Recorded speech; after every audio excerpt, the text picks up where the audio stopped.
Good afternoon, everyone. Bonjour à toutes et à tous. Thank you for joining the Ottawa Police for this update to the community on the ongoing demonstration. Remarks will be followed by a brief media availability. Merci d'être avec nous aujourd'hui pour la mise à jour de la police d'Ottawa. Celle-ci sera suivie d'une disponibilité aux médias. My name is Constable Amy Gagnon, and I will be your moderator. Je suis l'agente Amy Gagnon et je serai votre animatrice. Today, we will have remarks from Ottawa Police Chief Sloly and Deputy Chief Steve Bell. Nos conférenciers aujourd'hui seront le chef de police d'Ottawa, Peter Sloly, et le chef adjoint, Steve Bell. Sur ce, je cède la parole au chef de police, Peter Sloly, and on that note, I will let Chief Peter Sloly give his remarks. Thank you very much, Amy. Good afternoon, and thank you everybody for joining us here today. Today, I want to update you on our efforts to put an end to the unlawful occupation. First, I want to talk about our request for additional resources to the two levels of government, province and federal. We're working with these levels of government as well as our policing partners to secure additional help.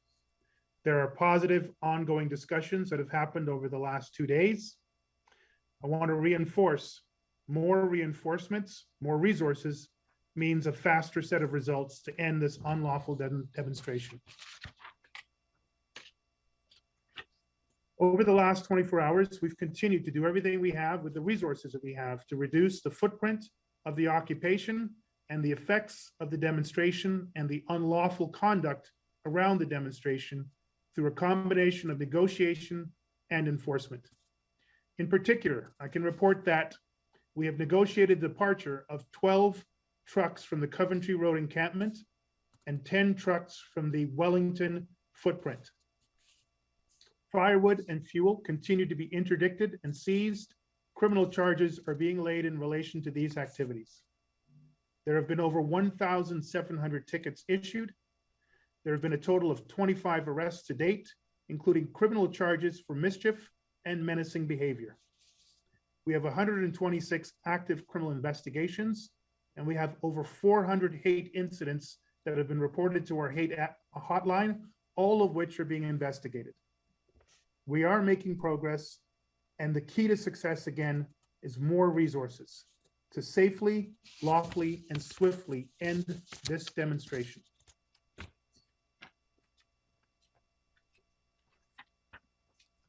We expect that many demonstrators are considering coming to the city this weekend. Please do not come. For those of you that are planning to come here and commit offenses, don't. There will be accountability for any unlawful criminal activities that occur in this city in relation to this demonstration. The Ottawa Police Service will continue to deploy our surge, enforce, and contain strategy, hardening the downtown core and deploying all available resources. We know that the residents of Ottawa are angry. We know that you are tired. We know that you want your neighborhoods back. You have suffered, and we will ensure those responsible face the consequences. The Ottawa Police Service, our City of Ottawa partners, and our policing partners from all three levels of government are doing everything in our power to put an end to this unlawful occupation.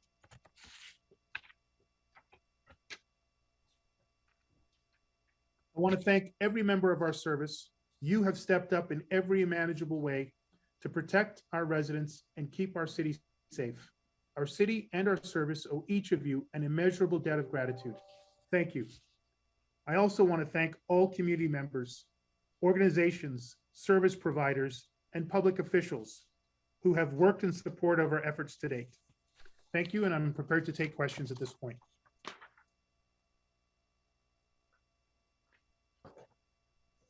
Did Deputy Chief Steve Bell have some comments before we move to questions, or did you want to move to questions right away? No, thanks, Amy. I'm here to support the chief in answering any sort of questions. Okay, great. Thank you.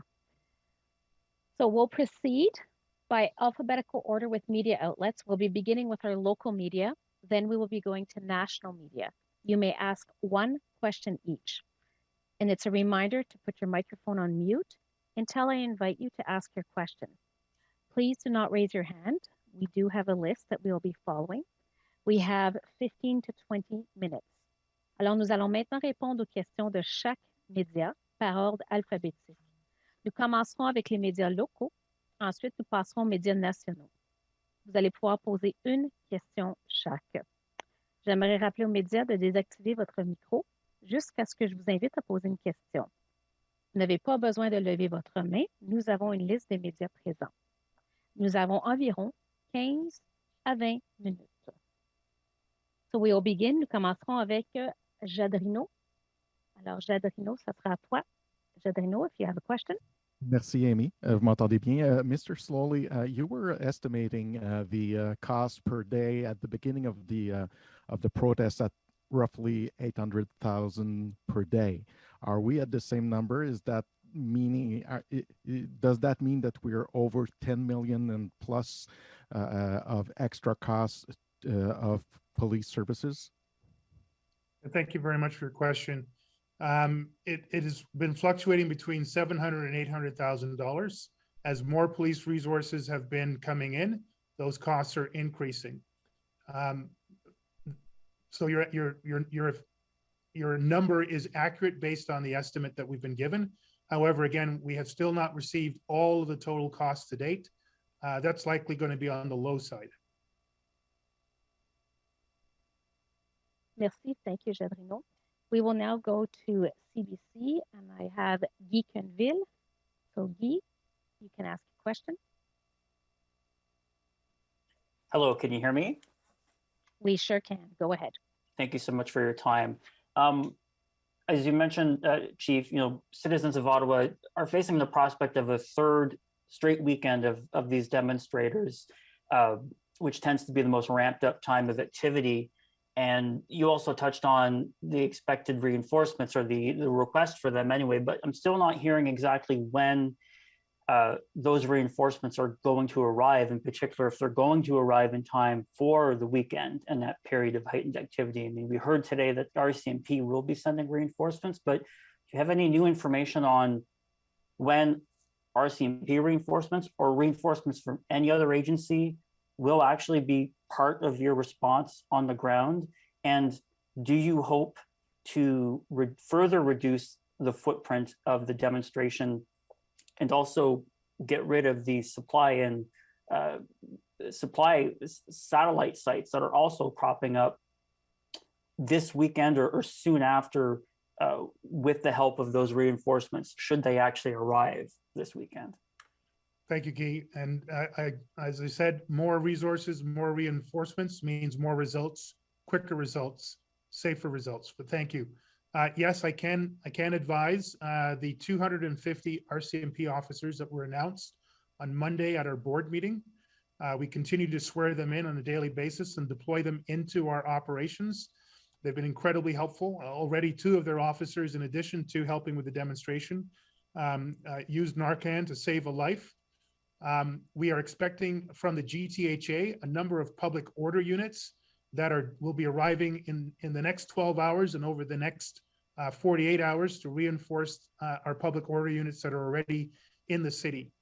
There is a provincial operation being run by the Ontario Provincial Police, coordinated by Commissioner Tom Carrick, that is helping to triage resources here in the city and across the province to different locations where there are other aspects of this demonstration taking place.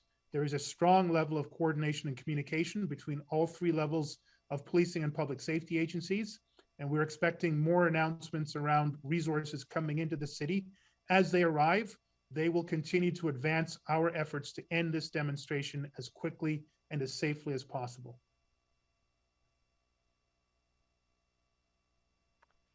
Thank you. Merci.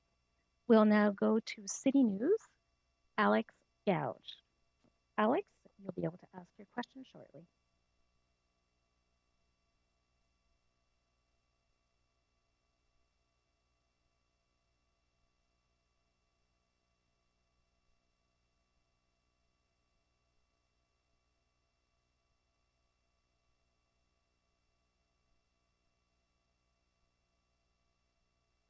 And then following Alex, we'll be going to CTV, And I do believe we have two. So if we could just have one of you raise your hand so we know who'll be asking a question. Thank you. Go ahead, Alex. Hello. So I was just wondering what's the rationale for allowing an encampment to be set up at 1500 Bronson when the overall goal is to get these demonstrators to leave the city? Thank you very much, Alex, for your question. I'm going to ask Deputy Chief Steve Bell to respond first on that. Yes, thank you very much, Chief. Thanks very much, Alex, for the question. So in the very early days, at the very outset of the Freedom Convoy that started to come across Canada and all of our planning around that, we identified several locations within the city where we were looking to have overflow trucks park in the attempts to actually establish locations for trucks to park so that we could have people transported downtown to be engaged in what would have been considered a typical or more normal demonstration. Those areas were communicated to the convoys as they were coming across through communications with our police liaison team. And what has happened as the week has progressed, that location that you spoke of has been now taken up by some people to be used to supply and support the ongoing illegal occupation. I can tell you that that's something we've identified, and it's something we actively work on through negotiations and through enforcement efforts to stop those supply depots.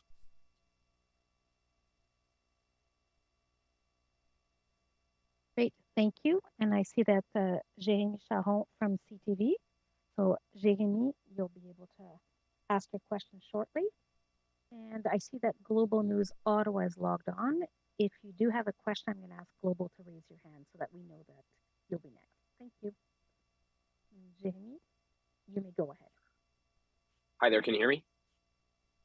Sure can. Go ahead. So I understand that you say that enforcement is happening, you're making arrests, you're working to reduce the occupation's footprint. But I believe in what I've heard from a lot of residents that are still walking the streets downtown in the core, seeing Wellington Street, seeing everything that's happening here. It's hard for them to understand and see how things are being reduced, how we're seeing the size come down. There's still a significant amount of trucks out there. What's what do you say to those people that feel as though nothing is being done right now? And what's the plan to get all of these trucks out? I appreciate that very much, Jeremy. And sometimes it is very difficult, particularly those who've been unlawfully victimized and traumatized for the length of time and the nature in which some of the more menacing and hateful incidents unfolded in the very first weekend. So I can completely empathize and understand that. We can, though, remember that on the Saturday when the first large portion of the demonstration occurred, there were some 3,000 plus trucks, as low as 7,000, estimate as high as 15,000 in terms of participants in the demonstration. We saw by the next weekend, the number of trucks had been down to 1,000, and the highest number I saw was 5,000, including counter demonstrations, Saturday being active, Sunday being almost no demonstrations in the core. We're not going to take any great solace in those successes of reduction. As of today, the number of trucks that are involved in the actual red zone footprints is 400, and we removed some 25 of them over the last 24 hours through negotiation. So day by day, we are removing trucks through negotiation and towing enforcement from the footprints in the red zone and around in the surrounding neighborhoods. Weekend over weekend, we are seeing significant reductions in the range of 50 to 65% of total trucks and total demonstrators. We continue to harden the city, and we continue to go after funding, fuel, and other logistics supports that are enabling the demonstration to go on. We're negotiating wherever possible, and we're enforcing wherever possible. And as we get more reinforcements, more resources, we will get more results and a safer and swifter end to this unlawful, unsafe demonstration. Thank you. And then Global News, I see that you do have someone, so I'll just ask the reporter to identify themselves before they ask their question. So you may go ahead, Global. Hi there, it's Abigail Beeman with Global News. Chief Sloly, I'm looking for some more specifics on the call for more resources. There was, your call for 1,800 more bodies with that split. I heard you give the specific of 250 in terms of RCMP, but for that 1,800 number, where exactly are you at? So we're still in very constructive and very productive discussions with the RCMP, the Ontario Provincial Police, the big 12 police agencies here in Ontario. As I mentioned earlier on, OPP Commissioner Tom Carrique has established a provincial-wide resource base. It is actually working here in Ottawa out of an RCMP building. And I literally just finished a call with all three levels of public safety agencies, including all major police services here in Ontario, around the establishment of that central coordination hub, how it's supporting us here in the nation's capital, as well as the GTA, Southern Ontario, specifically Sarnia and Windsor and other locations, either currently having or expecting demonstrations, sympathetic demonstrations, or decentralized demonstrations that are occurring from this central location here in Ottawa. There are resources coming to us. I am quite certain of that. We are seeing the resources promised from the RCMP being sworn in and deployed in real time. And we have information that indicates there'll be other announcements in the next 24 to 48 hours. There are a number of public order units that are coming from the GTHA police services that will be arriving today and over the weekend here in Ottawa for immediate deployment. I say it again, the more resources, the more reinforcements, the safer and quicker we can end this unlawful and unsafe demonstration here in the city. Thank you. Merci. We're now going to go to Le Droit, Charles-Antoine Gagnon. So it'll be Charles-Antoine Gagnon with Le Droit, followed by Frédéric Pépin, Radio-Canada. Hello. Hi. Vas-y, Charles-Antoine.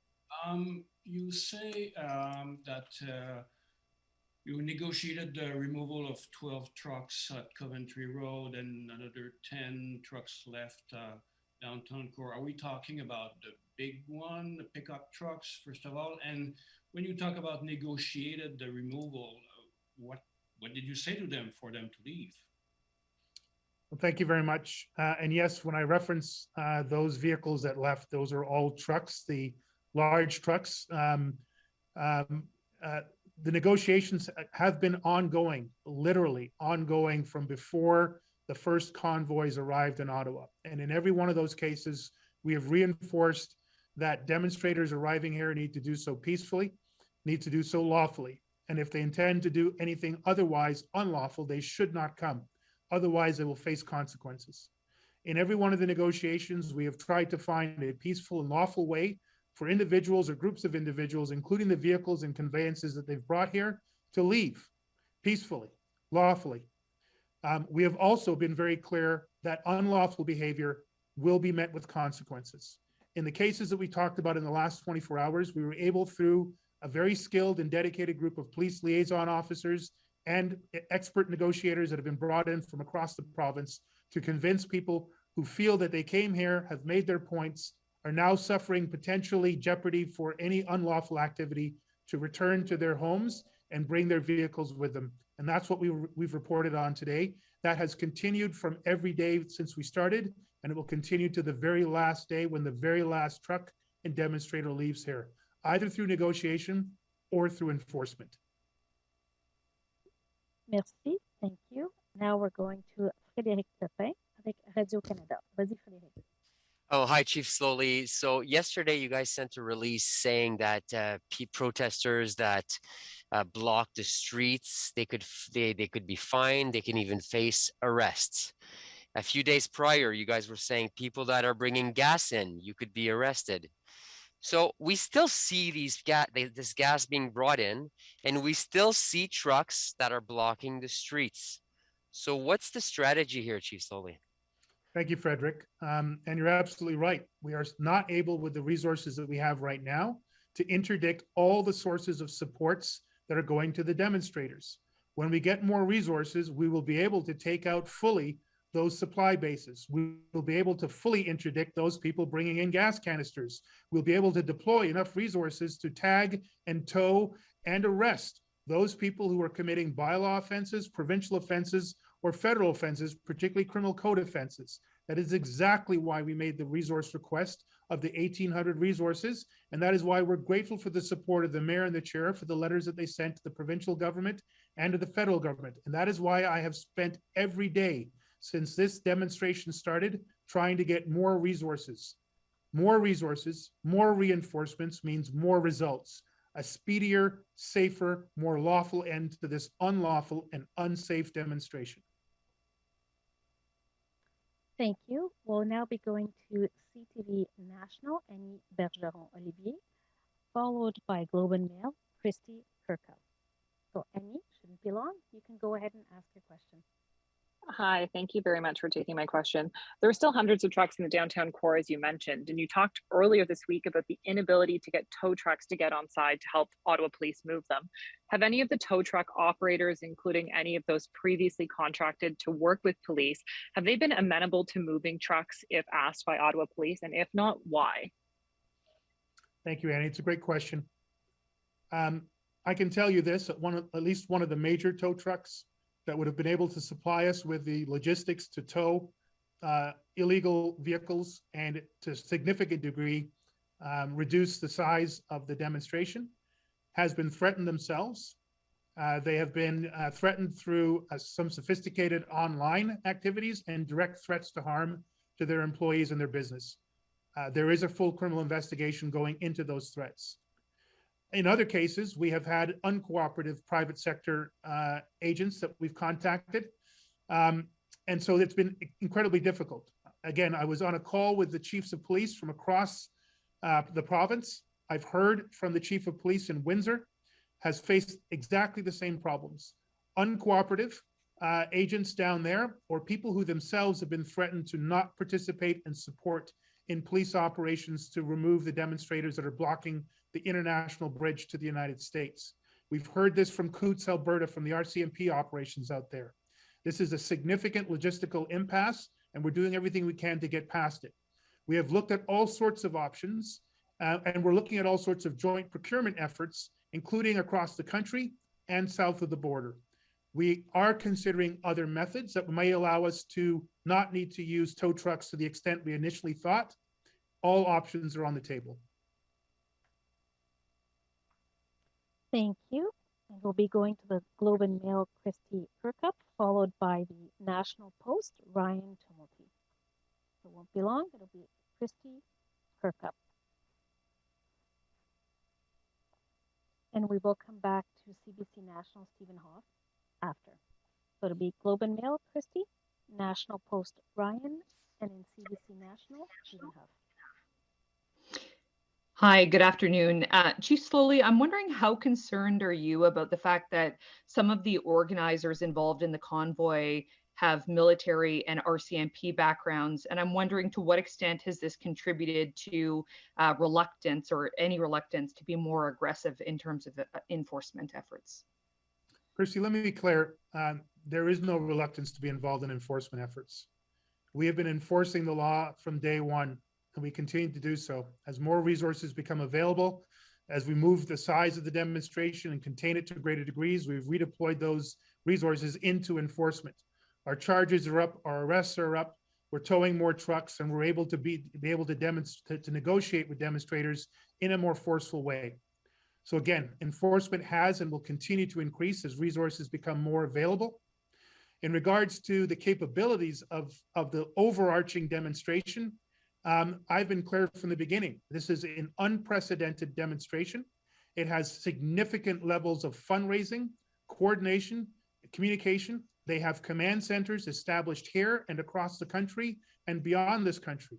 The level of capability that I'm talking about has been validated by our national security agencies, who have already given us a briefing again today that reinforces the very question that you've asked. This is an entirely sophisticated level of demonstrators. They have the capability to run strong organization here, provincially and nationally. And we're seeing that play out in real time. So it is a significant concern. It is a significant risk that we're trying to mitigate and overcome. And as we get more resources, we will get better results. We now go to National Post, Ryan Tumulty. So Ryan, you'll be able to ask your question now. Yeah, hi there, Chief. I'm wondering, of the request you made for 1,800 officers earlier this week, how much of that request has been fulfilled, or do you suspect to be fulfilled? And do you need more support, particularly from either the federal or provincial side of that equation? Is one side doing more than the other? Thank you very much for your question, Ryan. Again, incredibly productive and constructive discussions that have been taking place in person in this city. Both levels of government have sent some of their best people to participate in those discussions, from very tactically focused commanders who understand the ground to strategic level commanders with years of experience, but understand the difficulties of logistics and airlifting hundreds, if not thousands, of people from across the province and across the country into a location like this, and down in the south of Ontario in Windsor. We are making progress. We are seeing more people from the original 250 that the RCMP announced on Monday. We are seeing more OPP officers mobilized. I'm expecting announcements in the next 24 to 48 hours from both levels of governments in regards to the additional resources that we requested 2 days ago. I am confident that we will get some results, but the quicker those results come, the quicker those resources come, the quicker we will get safer results to an end of the unlawful demonstration here. Thank you. And we have time for 2 more questions. We'll be going to CBC National with Stephen Hoff, followed by Canadian Press, Jim Bronskill. So those will be our last 2 questions. So Stephen, you'll be up. You can ask your 1 question. Go ahead. Hi, Chiefs. Thanks for taking my question. I'm wondering, I know Ottawa Police are working with Ottawa Bylaw. Have they also been working with Ministry of Transportation officers to do inspections on the trucks? I'm also hoping you can comment on the issues 911 was having and whether you can directly relate that to convoy activity. Thank you so much. Stephen, thank you. And if I've forgotten any one of your questions, just please remind me. Let me go in reverse order, please. We are quite certain that the excessive calls that almost jammed our 911 call system last night were coming in from elements that are supporting the core demonstrations here and across the country. They were coming in from the United States, not exclusively, but significantly from United States-based addresses. We've worked hard overnight. Our dispatchers have put in contingencies to move those calls away so we can still dispatch resources to emergency calls and to support our demonstrations. Those efforts of swatting and doxing our organizations and logistics have been ongoing throughout this demonstration and have represented a major challenge to us in managing this. These are tactics that we've seen deployed in other locations across North America, and they're being employed here. Sorry, if you could just repeat your other 2 questions, please, sir.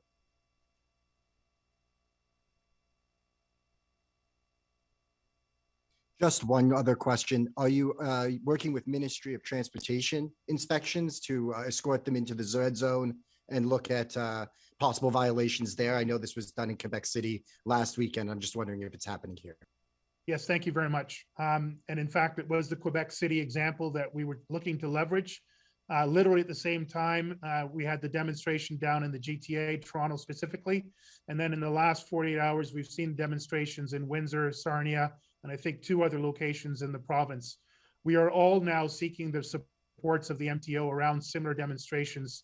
MTO is trying to triage all of the requests that are coming in from Ottawa, the GTHA and Southern Ontario. And that's a challenge that we're having right now to make sure that we're getting the right request triage and the right response from a central logistical support from the MTO. Thank you. And now we're going to go to Canadian Press, Jim Bronskill. Jim, you may go ahead. Yes, the Force put out a release last night that basically said the trucks blocking streets are breaking the law and could be impounded, could be confiscated. I think some are wondering, why isn't that happening now? Or at least why aren't the drivers parked blocking roads being arrested? And you can worry about the trucks later.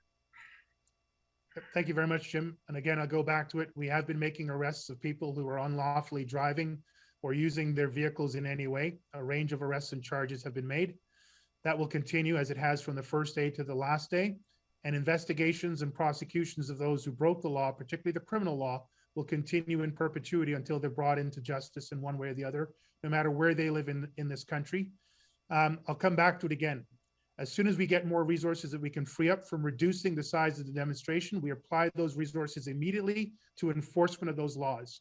We have made a significant request to the two other levels of government for significant more resources. When they arrive here, they will immediately apply to those enforcement activities so that we can make good on those consequences as quickly as possible and end this unlawful demonstration as quickly and as safely and as lawfully as possible. Thank you so much for your question, sir.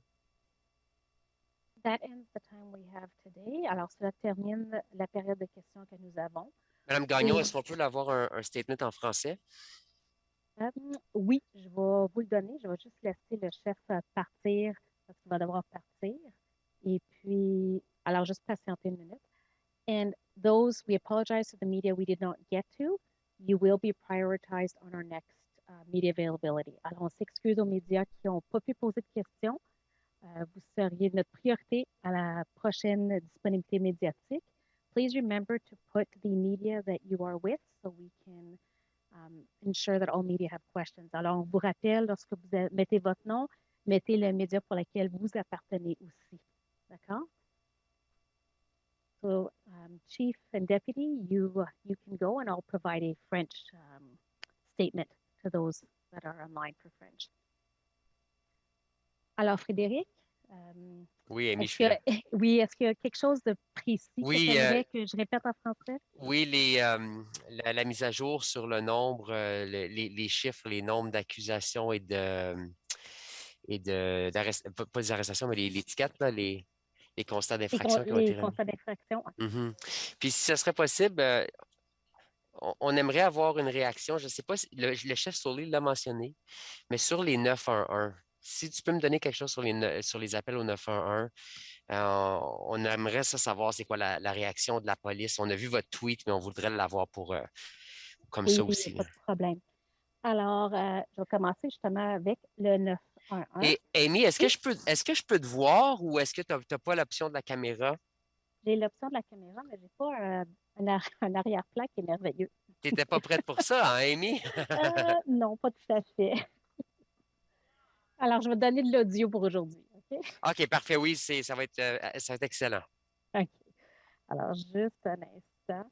Alors, en ce qui concerne les 911, alors, on a été avisé justement que oui, effectivement, notre centre d'appel a été débordé et puis on a réalisé que c'était une des tactiques des manifestants d'empêcher nos lignes 911 de prendre des urgences. Alors, heureusement, nos personnes, nos employés ont réalisé rapidement ce qui se passait et puis ont pu mettre en place un plan pour trier ces appels-là et puis pour qu'ils n'empêchent pas les gens qui ont vraiment une urgence de joindre le 911.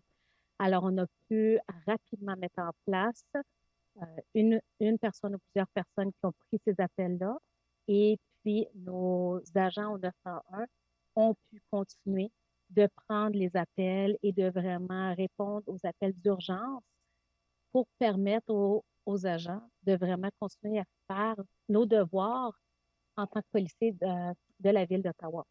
Alors, on a pu répondre à un petit peu cette tactique-là vraiment de façon rapide, si on veut. Je ne sais pas si ça répond un peu. Oui, c'est super. Okay. Et parlez-moi maintenant des constats d'infraction. Le chiffre qu'on a vu aujourd'hui de 1700, j'aimerais avoir votre mise à jour, à savoir, et ça, le 1700, c'est depuis le début, hein, c'est ça? Oui, c'est exact. Alors, je peux même commencer. Depuis le début de la manifestation, on a reçu plus de 1000 appels de services qui sont en lien avec la démo. Alors, ça va au-dessus de tous les autres appels de services dans la ville d'Ottawa. On a eu 25 personnes qui ont été arrêtées, qui font face à des chefs d'accusation criminelle. Et puis, ça, on parle de méfaits, on parle de fuite de police, on parle aussi de possession de drogue, de conduite qui est disqualifiée, de bris de probation. On parle de gens qui ont ont fait des menaces, mais on parle aussi de ceux qui, justement, amènent le diesel et pour essayer d'encourager les manifestants de rester. Et alors, ça, c'est les chefs d'accusation. Quand on parle de contravention, on a plus de 1500 contraventions et ça, c'est la police d'Ottawa et les services municipaux. Alors, bruit excessif, feu d'artifice, ceux qui ne respectent pas la lumière rouge, alors ceux qui passent à travers une lumière rouge, les camions qui conduisent dans une rue qui est bien marquée « aucun camion permis ». On parle aussi de ceinture, ceux qui ne portent pas leur ceinture de sécurité. On parle de véhicules qui ont conduit sur des trottoirs. On parle de ceux aussi qui conduisent avec un cellulaire à la main. On parle de silencieux qui sont inappropriés, qui n'ont pas de silencieux. Alors, il y en a plusieurs. On a aussi pour qui conduisent avec pas d'assurance, avec un permis qui est suspendu. Ce sont que quelques contraventions qui ont été mises. Il y a aussi plusieurs véhicules qui ont été saisis et remorqués. Et ça inclut aussi un véhicule qui a été volé et puis un autre véhicule qui a été abandonné au centre-ville. Ah oui, abandonné. Oui, ça m'aide beaucoup. Merci beaucoup, Amy. OK.